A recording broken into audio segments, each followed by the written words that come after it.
If we cross live to Cofimvaba. A very good morning to you, Unathi.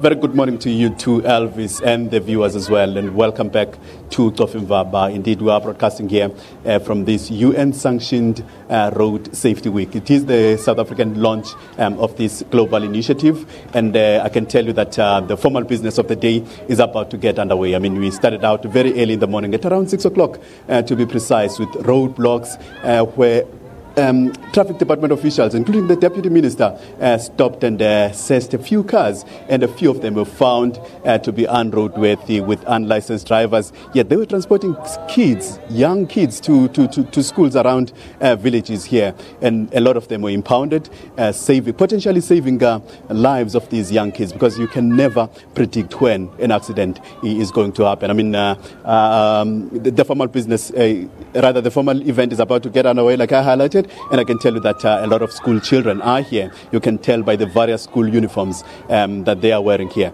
And the problem of scholar transport killing kids is not something that they just read about on newspapers or hear about it over the radio. It's something that has happened in their schools. They know of children who have died as a result of scholar transport accidents. I mean, I've got a learner here from Tsomo. If you can step forward a little bit, my brother.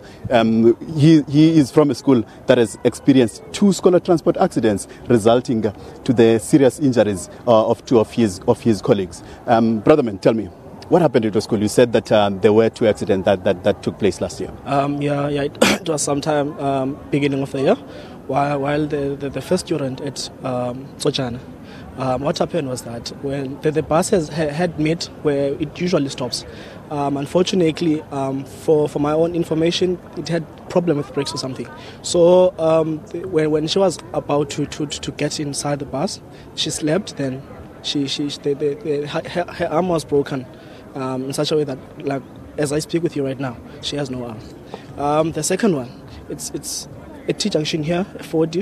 What happened was that the same thing that happened to the first one.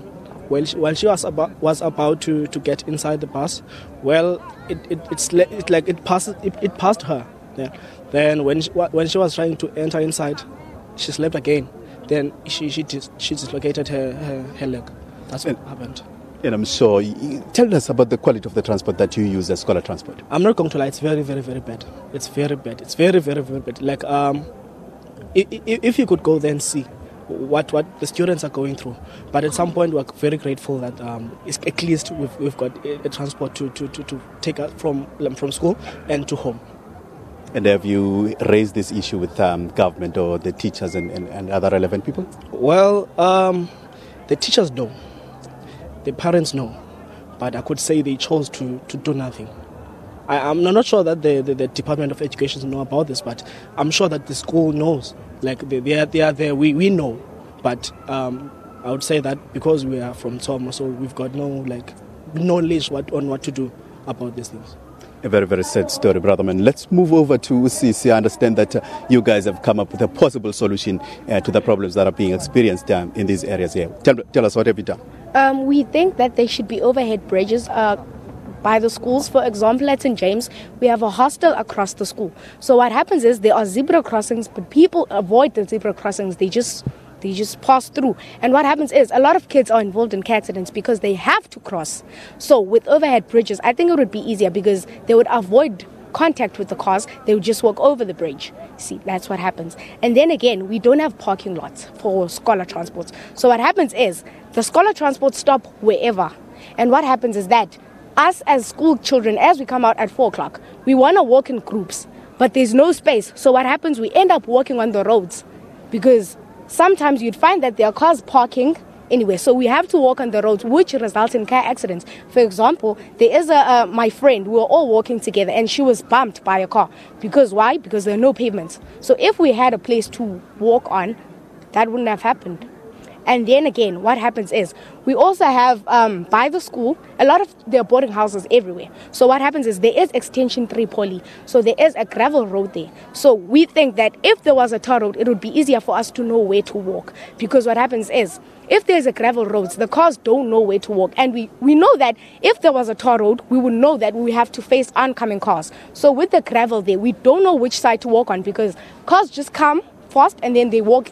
They drive like the drivers drive any side of the road. So we're not sure where to go. And another thing, with the children who live very far away from school, for example, we have extra classes which come out at about, 5 or half 5.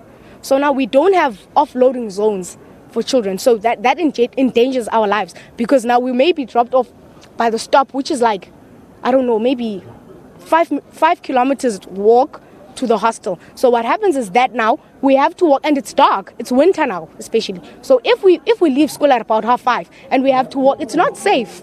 It's really not safe for all of us. Lady, thank you very, very much. That was very, very powerful from you. Okay.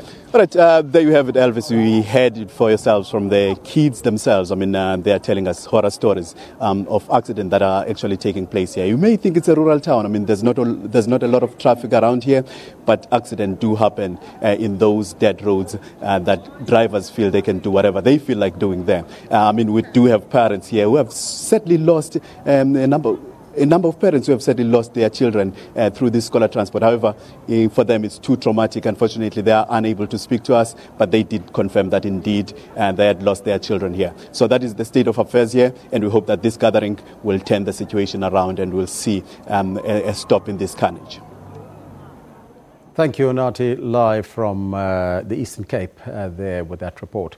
Now, Port Elizabeth teacher Jade Panayoto's husband, Christopher, has been charged